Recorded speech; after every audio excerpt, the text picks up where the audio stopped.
All right, All right. guys, welcome back to Kris and Kris. Today we're going to be talking about the WWE Women's Wrestling Revolution. Ladies and gentlemen, women's wrestling and WWE has had a very interesting journey. And here on Chris and Chris, we are going to talk about a few of the monumental women's wrestlers, past, present, and of the future, and how it has come to make up the women's wrestling revolution here in WWE. hmm So let's start off with the old school wrestlers of the Women's Revolution, like Mae Young and Fabulous Moolah. When a lot of people, whenever you think about women's wrestling, there's one or two people that you talk about that comes to mind. Mae Young and a Fabulous Moolah. Um, Incredibly tough back in their day, trailblazers for women's wrestling during that time, as far as advocating for women's wrestling to be featured on wrestling cards as well with the men. Unbelievable trailblazers who really paved the way for Right. everything to come afterwards. hmm Then we had like the '80s wrestlers like Wendy Richter. Yeah, Wendy Whitner, another trailblazer during that time, during the famous rock and wrestling era, where Vince was genius enough to actually say, you know what, there's a hot new kid on the block, and their name is MTV. Let's do some stuff with them. And Whitner, as far as having like that big influence and being like the featured women's wrestling star of that time frame, very monumental for that time. hmm Well, speaking of monumental for that time, the early '90s was a interesting time for women's wrestling because you only had one big wrestling star, which was Alundra Blaze, aka Medusa, who just Um, took over the women's division. Literally. Now it would not be a complete episode of Chris and Chris if we did not mention that if you want to see the special episode of Monday Nitro when Alundra Blaze, aka Medusa, literally trashed the WWF Women's Championship, you can find it on the WWE Network for only $9.99 per month. It's on there, live in living color. Yes, it is. Alundra Blaze was basically the entire division at that time. Huge monumental. And honestly, why we were talking about Alondra Blaze, other predominant female. Well, actually, we can actually talk about more as far as like women's wrestlers in a managerial role. We could talk about that a little bit later on because there's been quite a few of them. Quite a few of them. Well, yeah, in the '90s you had Miss Elizabeth, you had Yeah. Sensational Sensational Sherry. Sherry. Mm-hmm. Let's see. You had Sunny And you had Sunny. before in a whole Yeah, lot of bits, but yeah, before it's yeah. uh and You also had Trish Stratus. She was a valet before she was a wrestler. that is true. That is true. You had China, Lita. Mm-hmm.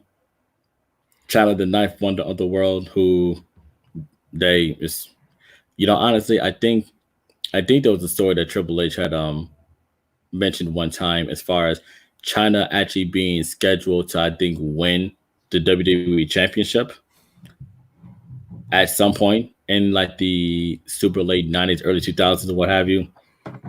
But China was literally obviously there was some backstage stuff going on, obviously. But for Right, that time being, that like a legit badass who rarely spoke. If China spoke, it meant something. right. That's how they booked it, and they booked it beautifully. Pretty well. Um, let's go to the mid to late '90s. You had Sunny, of course. Mm-hmm. You had Sable. Can't forget about Sable. You had Especially that. Jacqueline.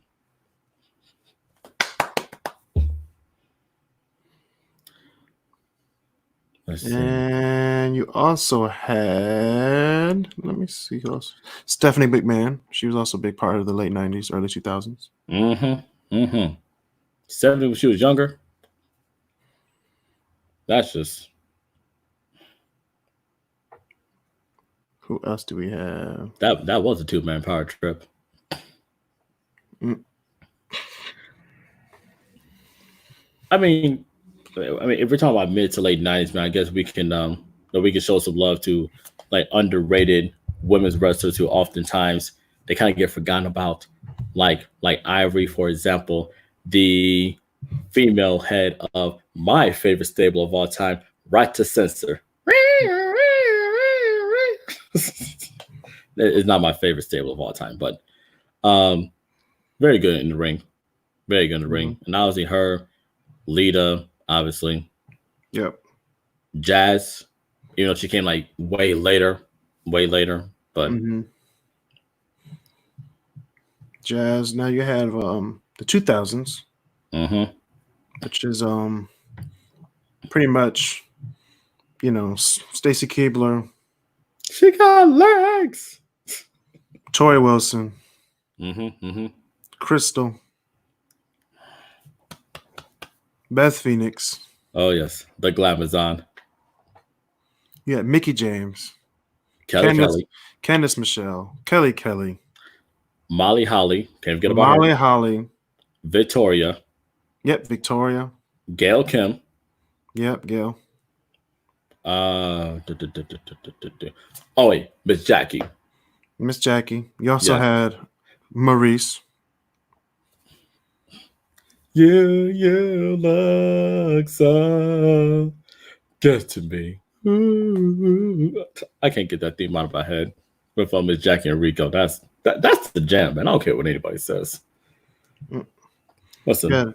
Yeah, Tamina Snuka. Yeah. Did you say Michelle McCool already? Yeah, Michelle McCool.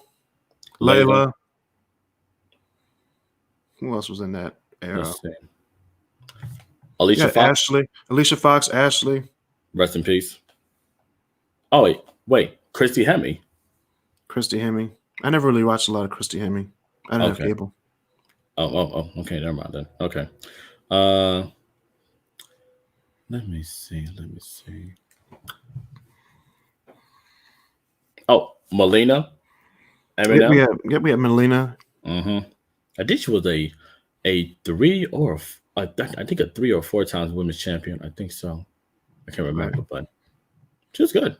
Yeah, that was when the women's wrestling revolution was under the crust, basically under the surface. It was boiling up because it was a transition between more wrestling and less bikini matches, but they still had the bikini matches though. Oh, they still did. They still did. That's the best part of the show. They even especially like in the 2000s, where if you remember with WrestleMania 20, I think it was Molly Holly versus Victoria for the women's championship, and the loser got her head shaved, and like Molly lost that match, and that was like right before the main event of WrestleMania 20, which at that time that's pretty big for that time. Now I don't agree with it being second to last to the main event, but that's my opinion. They did it for production standpoint. I mean, yeah, they kind of have to. So I mean, like people had to rest and go to the bathroom before their main event. So that's which is also what at that time. This is why you can't make a show, because they're bored out of their minds. It'd be like WrestleMania 29. You have 3 main events in a row, 3 30-minute plus main events in a row. I mean, 28 had like, well, we ain't gonna talk about 28. I'm talking about 29. I mean, 29 as a whole. I mean, you had Lesnar, Triple H, then you had CM Punk, Undertaker, then you had the freaking Cena Rock match. All the matches went way over. I'm just saying, Undertaker and Punk should have been the last match. I'm just saying, it was the best match on the card. Yes, it was the match of the night. Yes, it was. Speaking of night, going still into the 2000s, I guess transition to the 2010s or what have you. Yeah, we have the 2010s. We have let me see. I have the list right here. Of course, you have Beth Phoenix. You have Natalia, Mm-hmm. Paige, AJ Lee. Yeah. The new people from NXT. You have the 4 horsewomen. Mm-hmm. Got Bailey, Sasha, Charlotte, And Becky Lynch. Mm-hmm. Becky You Lynch. also have the Bella Twins. Mm-hmm. Who won? Who I think at one point Nikki or Brie had like the title for like over a year. Yeah, it was Nikki. Yeah, because they had nobody else. Basically, they was like, okay, we need ratings. Okay, keep the title on like Nikki. Just do it. We need ratings. Yeah, and that's when they started the give divas a chance, and then that started the whole social media frenzy of the Divas Revolution. I'll even go further by saying that during that time that was when they were saying, hey, this Divas Revolution pool is so cold, we need it to be warm. Everybody come jump in the pool. We need help. Come jump in the pool. Yeah. And the women's division on NXT was way better than the main roster at the time, but miles ahead. That's why I had to bring everybody up. Miles ahead. Because they're like, oh, so then they also brought other women up from NXT, like Carmella. They also brought Nikki Cross. They also brought Naomi. Yeah, Naomi. Mm-hmm. They brought Dana Brooke up. Yeah, Dana Brooke. They brought Lana. Yeah. Ruby Riott, Liv Morgan. Yep, the Riot Squad, all of them over. Billie Kay, Peyton Royce. Yeah. Io Shirai. You also bring up Asuka.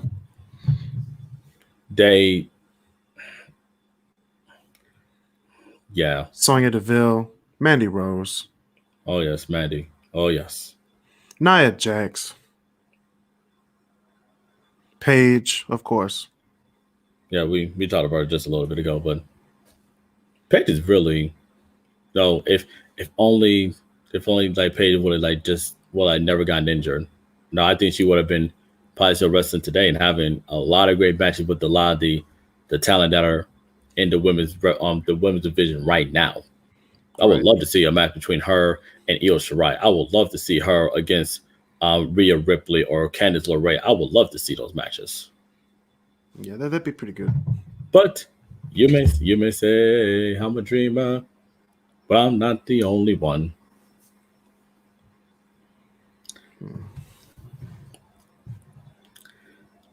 I do appreciate. It's kind of nice to see what WWE is doing right now, as far as where they're giving women's wrestling like the actual spotlight and saying, here you go. Because I believe back when, kind of like dating back to 2004, when Lita and Trish were the main event of Monday Night Raw for the Women's Championship. I believe that was back in 2004. I think it was. I think in North Carolina, Lita's hometown, that was the very first time that a women's match was the main event on Monday Night Raw.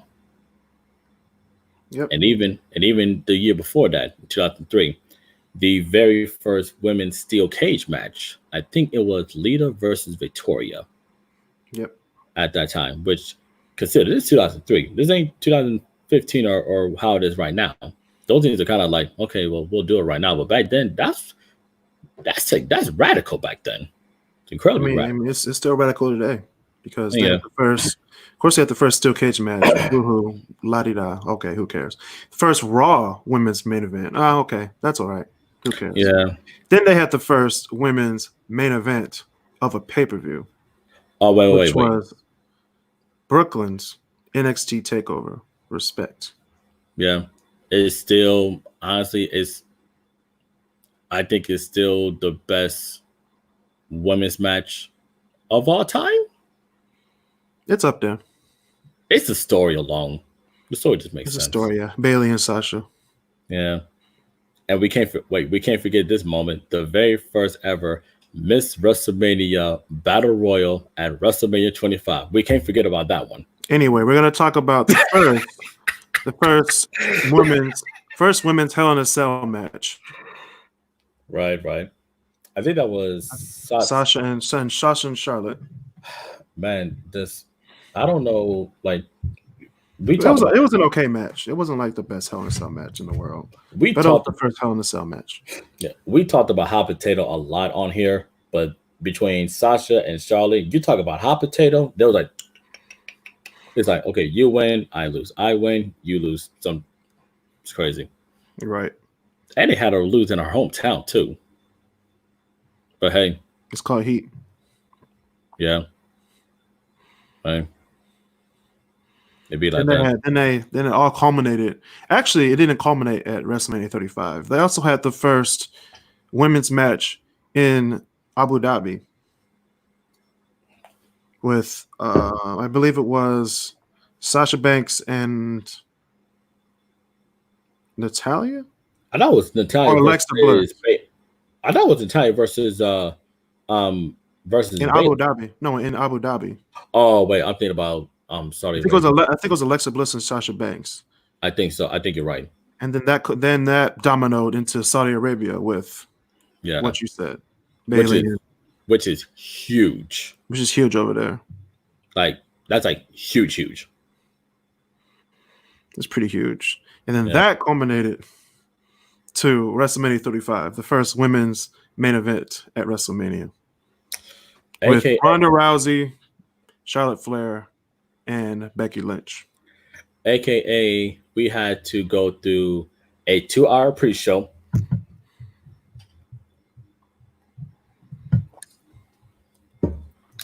And a 5-hour main show just to watch Ronda Rousey lose. Yep. But it was history in the making. Just like the very first ever women's Money in the Bank ladder match was history. I don't agree with the result, but still. True. It's true. And we can't forget the first ever women's Royal Rumble.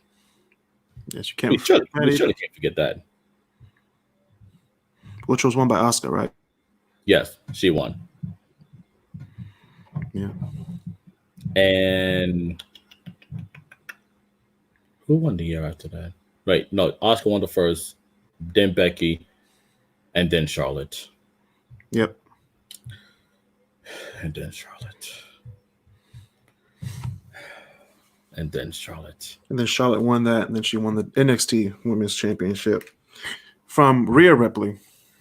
And arguably one of the best matches in the entire card. Just as a match.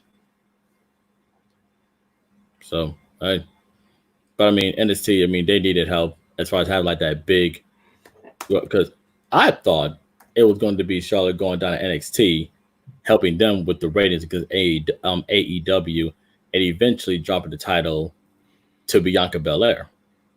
That's what I thought. Yeah. But no. She go here now.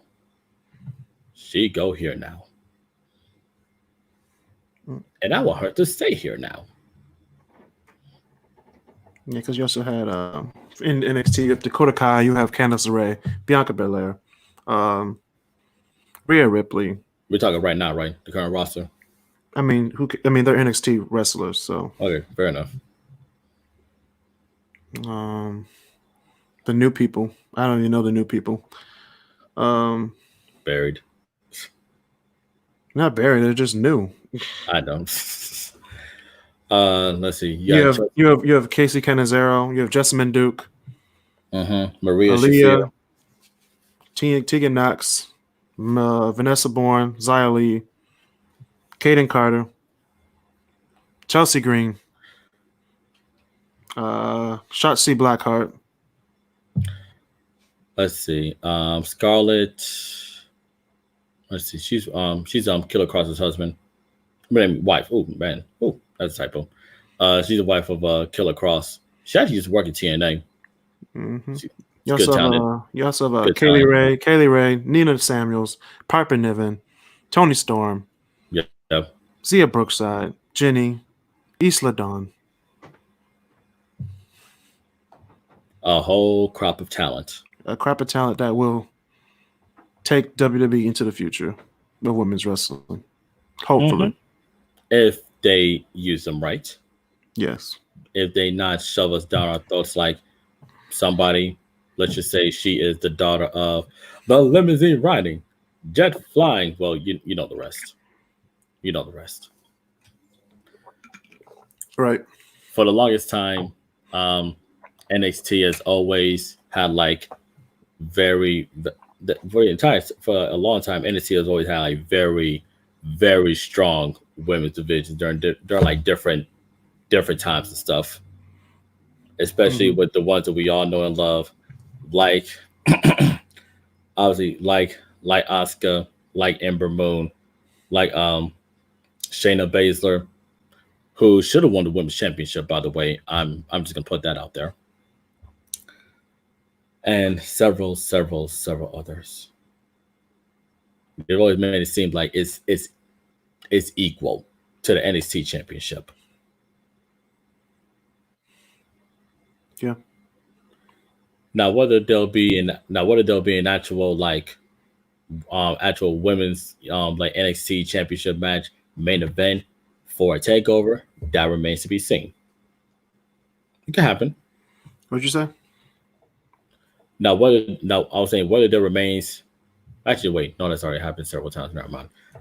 Basically, long story short, NXT Women's Division, they've always done right with a lot of them. Have always done right. Yes, they have. And let's hope they'll keep on doing it in the future. Mm-hmm.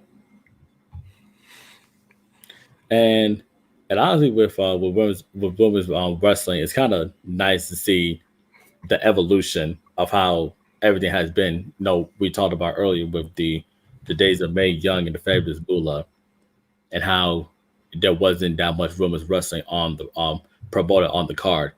Then you fast forward to the Wendy Whitmers of of the 80s.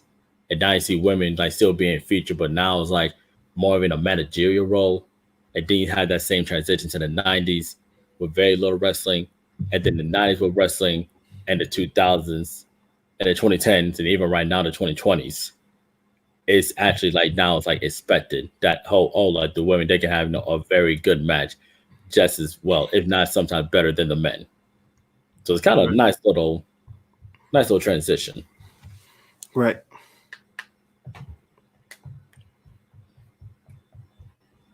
And Yep. hopefully that'll continue for years to come. Hopefully. But we'll get to that at a different episode, probably later.